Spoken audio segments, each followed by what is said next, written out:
Happy Wednesday. Happy Wednesday. This is the Wiley Report. You're watching Cooking with Wiley.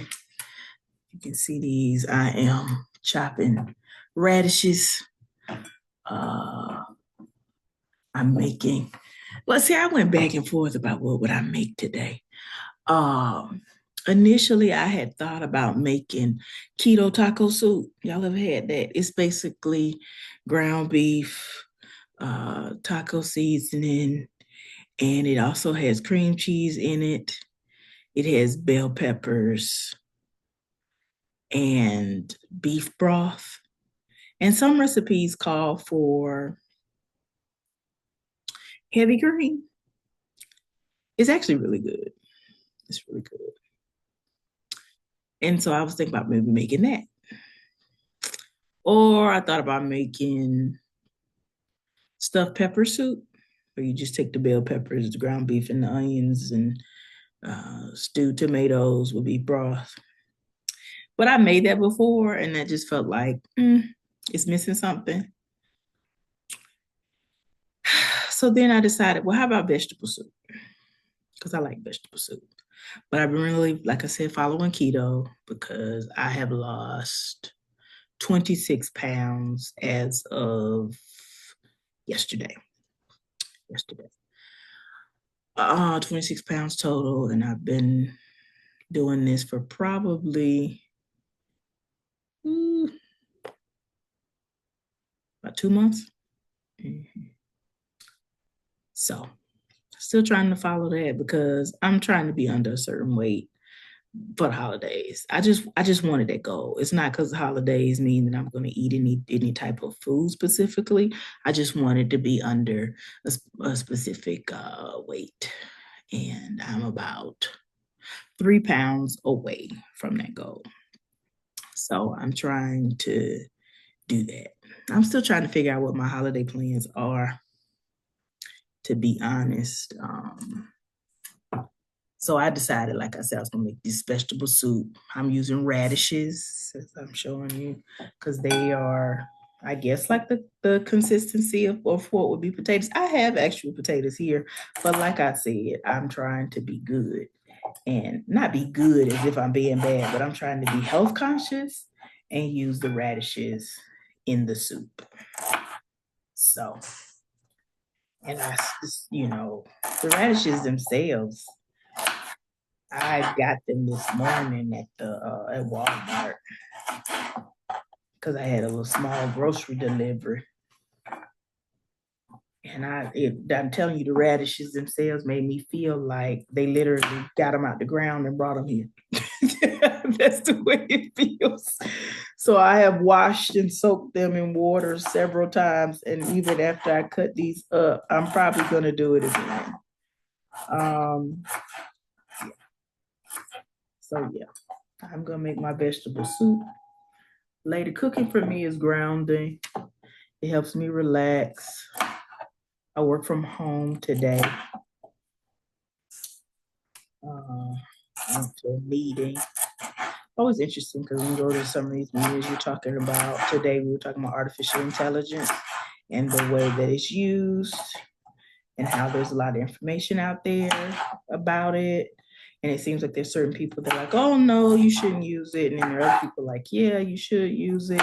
Specifically when you think about like artificial intelligence and undergraduates, because some of them, when you think about getting out of high school and you're in college, do you know how to do a literature review? Did they teach you that in high school? I don't know.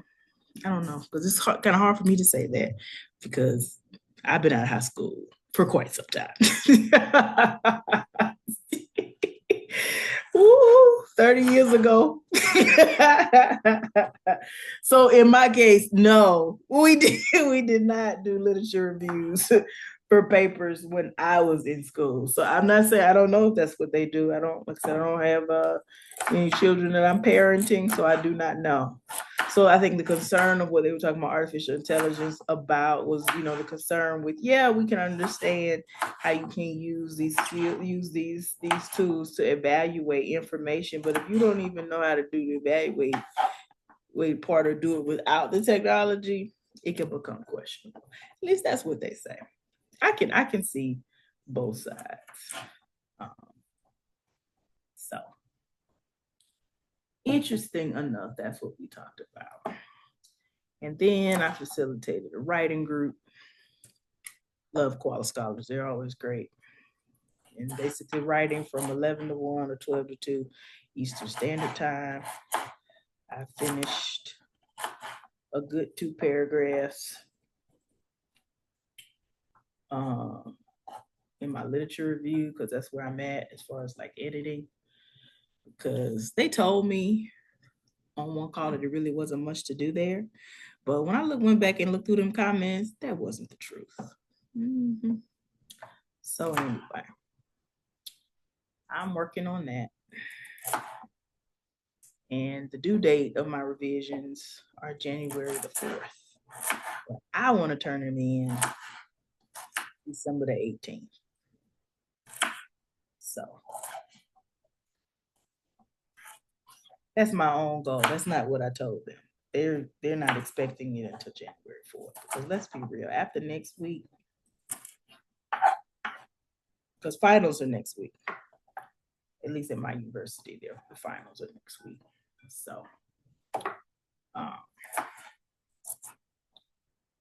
there's things that are due on the 15th for one class that I was in, queer theory. I'm gonna work on that tomorrow. It's like literally 900 to 1,000 words. So I'm gonna work on that tomorrow. And I'm getting ready to grade later today. We had presentations in the class that I was a teaching assistant for. So I wrote notes during the time that they gave their presentations. So I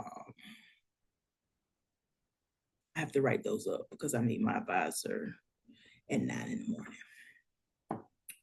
So I'm gonna do that. Because I spent a great deal of time today working on my revisions.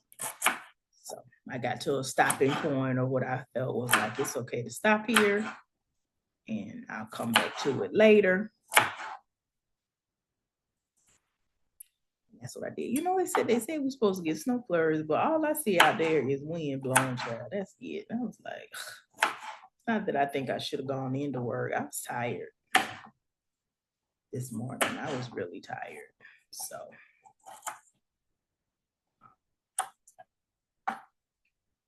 I got up, it was 7:40, and I messaged them that I was going to be working from home today. Maintenance too is supposed to come in, fix his dishwasher because it hasn't worked and I don't know when, but that didn't really happen. It's all good. I wasn't worried about it. Another day. It still was a productive day. I decided to go ahead and make this soup because me telling you that I'm gonna come in on the Thursday and cook that may or may not happen after you get home from work. So I figured today makes sense to do it. Am I hungry now? No, because the weight loss drug that I take, it makes you feel a semblance of full. And I had eggs and bacon for breakfast. And then I had some leftover lamb. I was curious. This is what I was curious about. I was curious about, it wasn't lamb, it was prime rib, making a prime rib taco. So I had some leftover prime rib. And I had this low carb tortilla. So I heated that up, the tortilla, and browned it real good. And then I heated up the leftover prime rib, a couple of pieces of that on the stove. And then I put that on top of the tortilla with a little bit of lettuce. And there is this lime creamer. Yeah. That's what I had for lunch. And it was good. It was good, just like I thought it would be. So I'm good, but I'm making this soup because I don't know if I want to carry lamb for my lunch tomorrow or what I want. So like I said, I'm just going ahead and making this soup because I have time to do it. And it's the end of the year stuff. At work, we're having the Christmas party, or it's a potluck. Potlucks are different at institutions and organizations, no matter where they are. Somebody's bringing a ham, somebody's bringing cookies. It doesn't really look like it's a lot of anything, because I asked, do they need me to bring something else? And they were like, no, I think we're good. So, okay, cool. I don't know if I should. I feel like I should just bring my lunch. I'm not trying to be petty. I'm just saying I don't know. It's just a gathering of that, because I mean, like I said, it's the reading day is tomorrow, is the 12th, and then finals are next week. And so for most people, it's kind of like they're here until they're gone. For librarians, a lot of people start leaving or heading out or planning that they'll at least work till maybe Friday, and then they're out, because then the next week is like we're not really open for the week of Christmas. So, and then you're closed until, what is it, January the 2nd? I'm not sure when January, I want to say January 1st falls on a weekday or something like that. So I know they're closed up until then, and then they open up. It's like 8 to 5, and it's like the library is open from 8 to 5, but classes do not start until after MLK. So, well, at least I think. I need to really look at that, but that's what I think. We'll find out. Yeah. So, and then I think the interesting thing too, I called it my one brave thing that I did today, is like I said, I did the TA role, and I know that my situation is different, different being that because I work there already as a full-time employee. So they call it excess service, because librarians have faculty status. And I knew that I was going to get paid, because my advisor advocated for it. They signed the contract, I signed the contract. I think the question became, when do you get paid? And this is why I think about like institutions, organizations, and policies. And I'm like, they're not always clear. They don't always say. And I had asked a colleague, because I had a colleague that she teaches. I won't say she teaches every single semester, but she does teach like a class that's for credit in the same department, information science. And she was saying that it comes on your actual check in December. I was like, okay, cool. Because they don't say that part. They don't. And that's why I'm like, institutional organizations. I'm like, well, when you gonna say how what happens? I understand this is a contract, these are the dates, but how does that work as far as like the actual compensation? So, we've always had the ability to see your check on the 11th. That's just the way it is at my institution. You can see what's being deposited and where it's going to go. You can see all of that. And so I look at it and I'm like, where the rest of it? Meaning, where's that? And I was like, I don't see that. And I'm sitting there going, that's interesting. And so, I said, you know what I'm going to do? I'm not going to just sit and wait. I'm going to reach out to HR and ask. And I sent the nicest email, because I think it's important to be professional. And I was just asking, I said, hey, I even said to the person, I said, I know this might be a weird, email or weird question. I said, because I'm just asking, well, when can I expect this compensation? Because I've signed this document. I met with, the excess in terms of when your unit head and the, AUL signs off on this form. So I've done all of those other things, but no one really said, how compensation works. And so she wrote me back, human resources, they wrote me back. And so it's going to come, my compensation for this semester comes in January, because they wrote the dates from August to 12/31, from August 16th to 12/31. I was like, okay. And then also because we're paid monthly, they wrote like 1216 to cover that time. It seems like 1216 to 160. I don't know. I didn't understand the extra part, but whatever. I didn't get that part. So anyway, the point is January 16th or after is what they said. I'm like, who is writing these policies? I'm just saying, I'm not saying that there's, I just find that just to be really interesting. It's not so much as who's writing a policy, because I know I just said who's writing these policies. But what I really mean by that is sometimes it can feel like there isn't transparency or openness in terms of things. And when I say transparency and openness, I'm saying, when it wasn't clear when you got the position, how things work. And then you're like, just where is that information? Because if you don't know to ask that, you don't think about that, then when will you know? And I also know certain institutions, organizations, they say everything up front. So everybody is different. So it's not criticism, it's not shade or anything to any individual. It's just like thinking about like, well, how do they do these things? And just thinking about like how departments have so much information, and it's thinking, well, how do inter units speak to each other and spread the information that needs, and not spread, share the information that needs to be shared. So I'm always thinking about like, how does that work? And I was thinking about it later because I just sent an email back and clarified after the human resource person told me what was going to go, and I was like, okay, so that means I won't get it this month, January 16th or after. I'm like, okay, great. Then I was thinking about it. I said, is that terrible? No, it's not terrible. It's not what I expected or what I wanted, but it's not terrible. And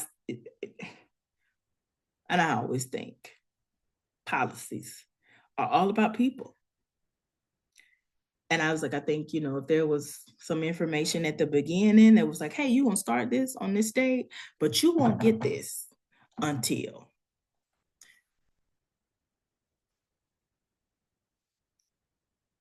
And then it's like, I asked myself, well, maybe you should have asked more questions. But then I'm like, if you don't know what questions to ask, you can't ask questions. So,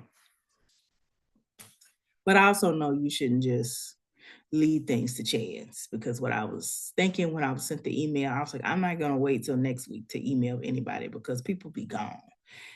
It's the holidays. They have. I'm not. That's not just academic institutions. That was everywhere that I've worked. In terms of the people that actually had vacation time and could be gone, they were gone. Because I worked at other libraries before, and I remember what it was like working in Florida. And there it was a government lab, and for a federally and contracted scientist. And because they could not be away because during hurricane season, which was June 1st to November the 30th.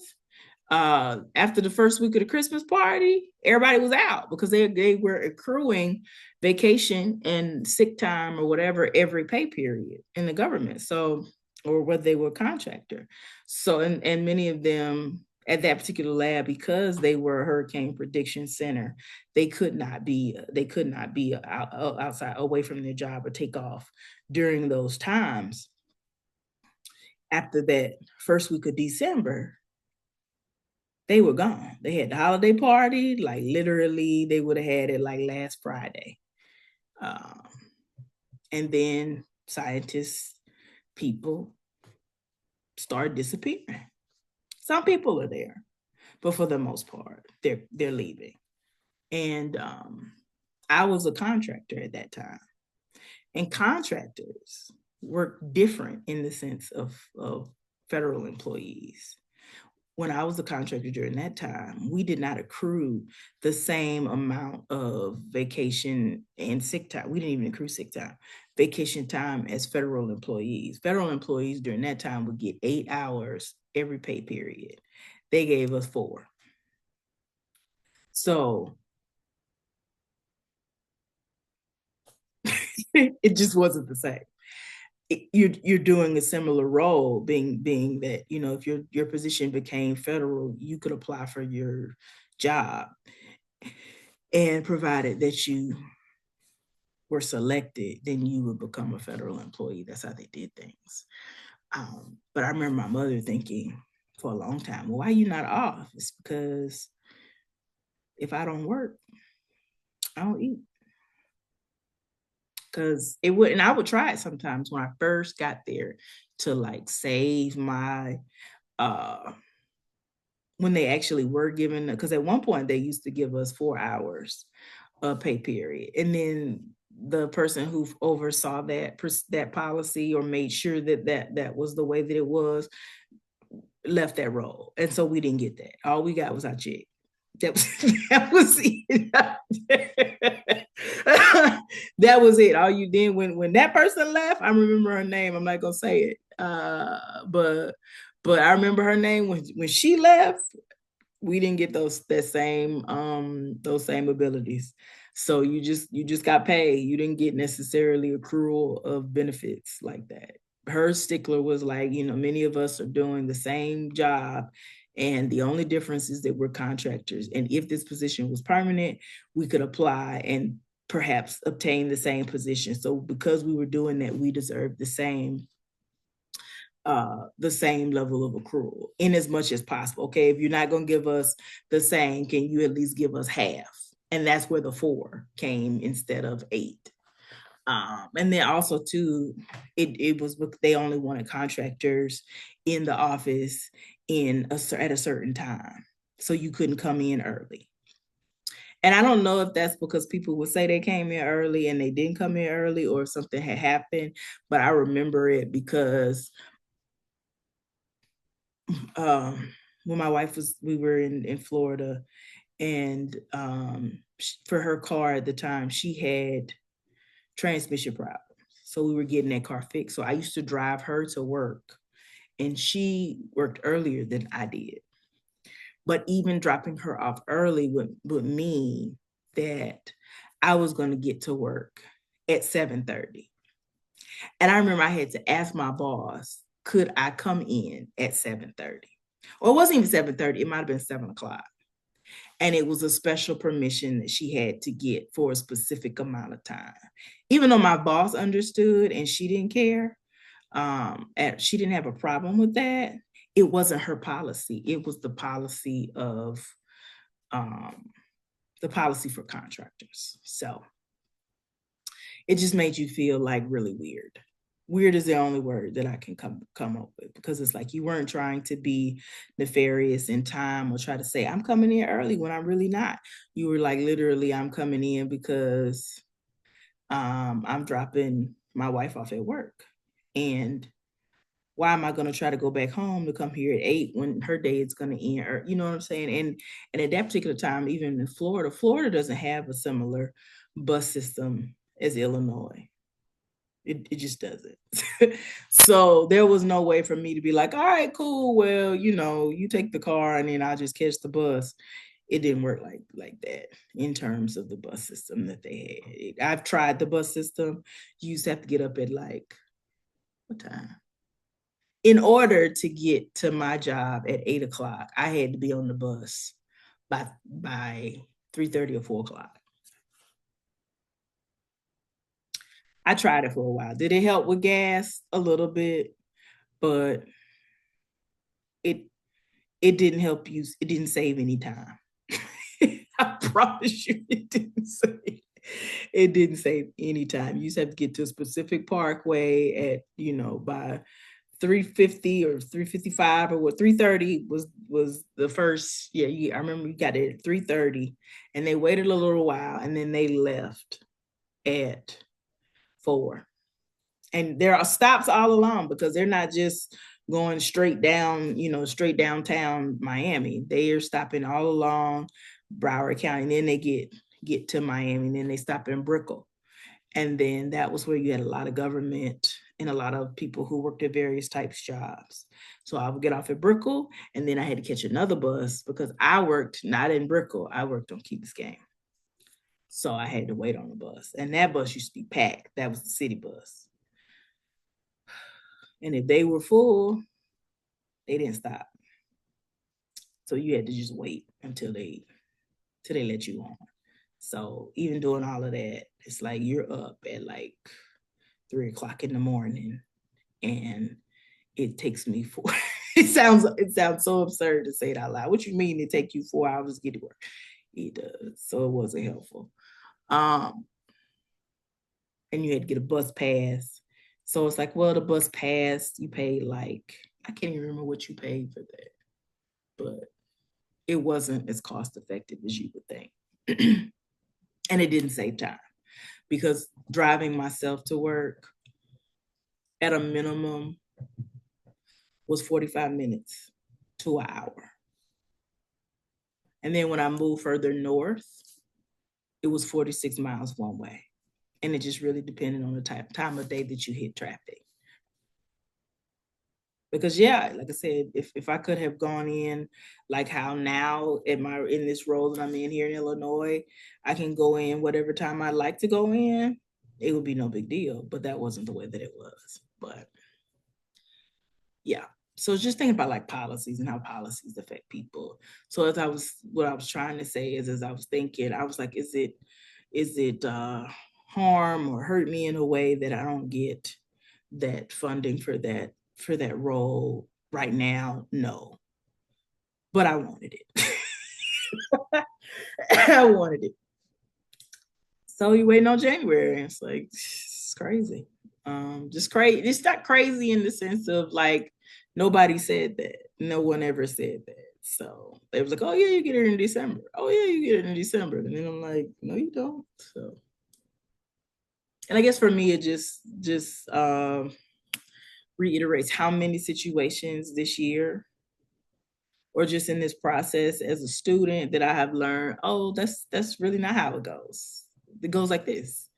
And it's only after you ask 5, 6, 7 different people the same question. It's it's just how it is. And it's not a complaint. That isn't shade. That's just like, wow. Because I think back to one of the issues that people have been having is with funding for conferences and how they didn't even approve me until after the conference was over.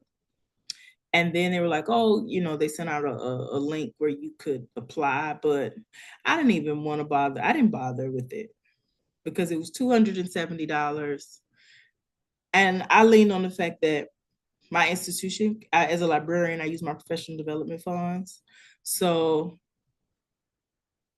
that just meant I was short $270. And I just didn't feel like waiting on them the process for that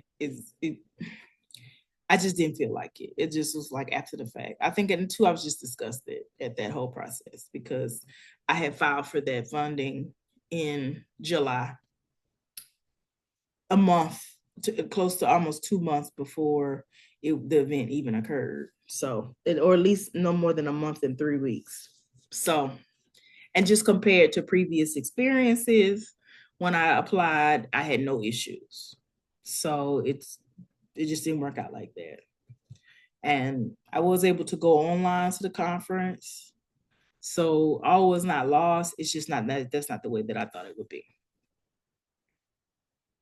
And also the difference was to go to the conference in Philadelphia, I paid. I mean, it's kind of like they paid me back in a way because they at that time, I think our conference funding doctoral students got $1,000.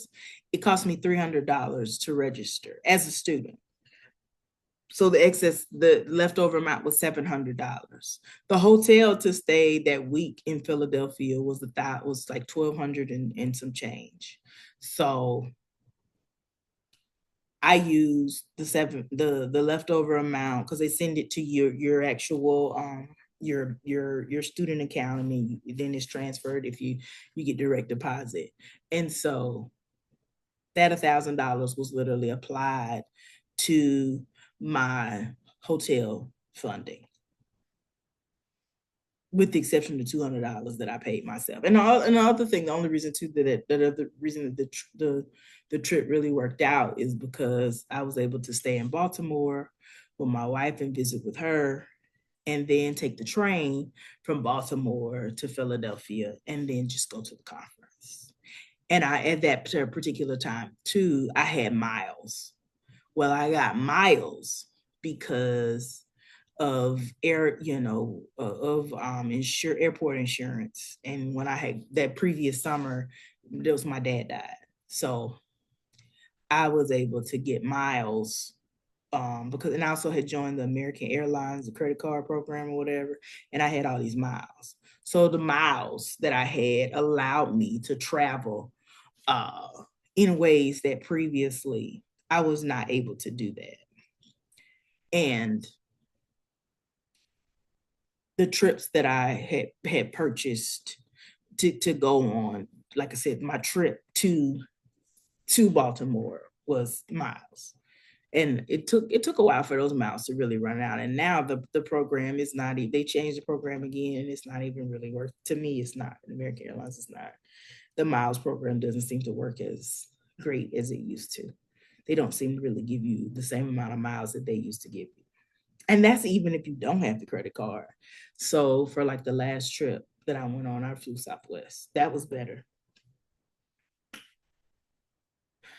But as I think about holidays and visiting Georgia, I'm like, I don't know. I don't know. Air flights have just gotten ridiculous. It does not even matter if you, because they'll tell you on Google Flights, it's best. I can always hear somebody saying it. It's best if you look for flights a month to 3 months out. It really doesn't matter when you look for flights. It really depends on where you're going. Because some places it's high no matter what. Because I've tried so many times, several months out, to plan trips and leave from the airport that's here, and it's still ridiculous. $300 more to be here versus $159, $180. And sometimes round trip, you're talking about 250. You throw in that shuttle, it's, and even when I look, people say, oh, go to Bloomington. Depends on where you're going. Depends on where you're going. And with being the holidays, I think airports are like, they got to get there, or they really want to get there. So they just charge you whatever they want to charge. That's how it feels. It feels like they're like, I don't care, $500. You're like, God, dog. I mean, yeah. I guess they're trying to make up for the pandemic time when, nobody was really flying anywhere. I guess that's what they're trying to make up for. And that's not necessarily a conspiracy theory. I would remember being at a jazz festival, and I was in line, and we were waiting on the ferry to go back to Providence from Newport. And I was in line. I was listening to a lady. She was talking to me, and she was telling me that she had worked in insurance for businesses and hotels, and how when no one could travel, how hotels and businesses were just at a loss.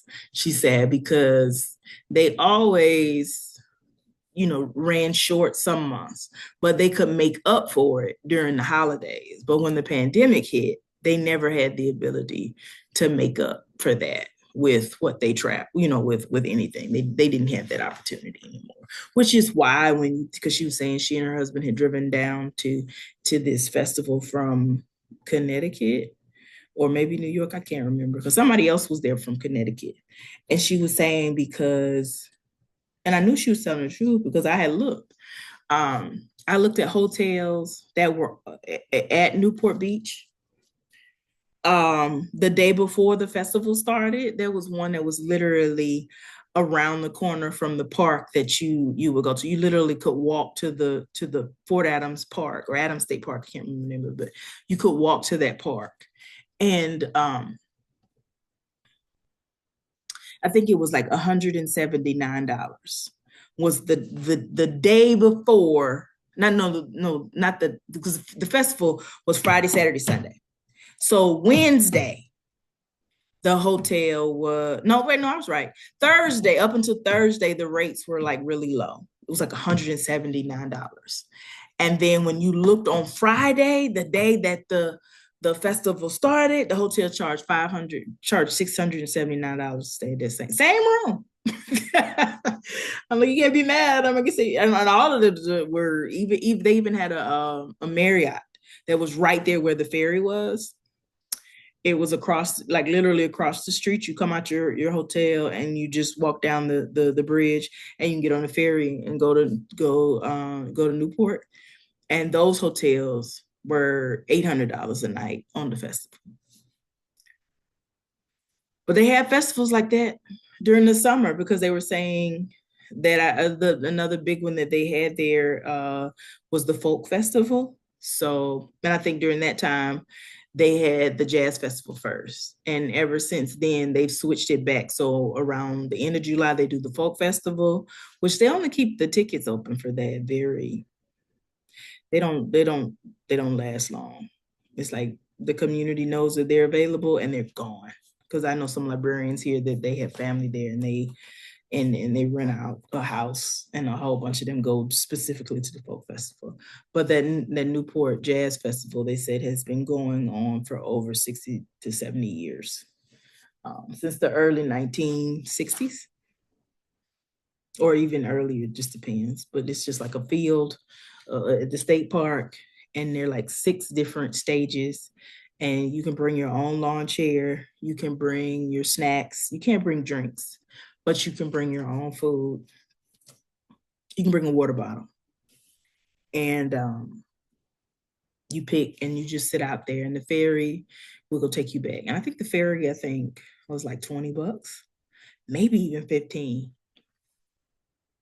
So it's something fun to do. And if you don't want to bring your food to the Newport Festival, they have food trucks. And what I loved about it was they have every budget in mind.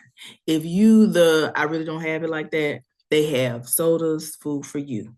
If you bougie or money is no object, they have food for you. They even have liquor, but they don't allow you to drink the liquor in the same place as where the music is, I guess, because somebody hits, they're not good, but they look good. So I've given you an array of topics, and I finished cutting my radishes. You can't see them anyway. See, they look like this. So I'm going to cook my soup, and you take care of yourself. I guess my point of this is just chatting while I chopped and talking about institutional policies and the things you learned that you didn't know. I'm always reminded of what my great grandmother Yam used to say: things you don't know will make a new world. Peace. Take care of yourself. I hope you have a great rest of your day and a great rest of your week. Thanks for listening. I'm Wiley.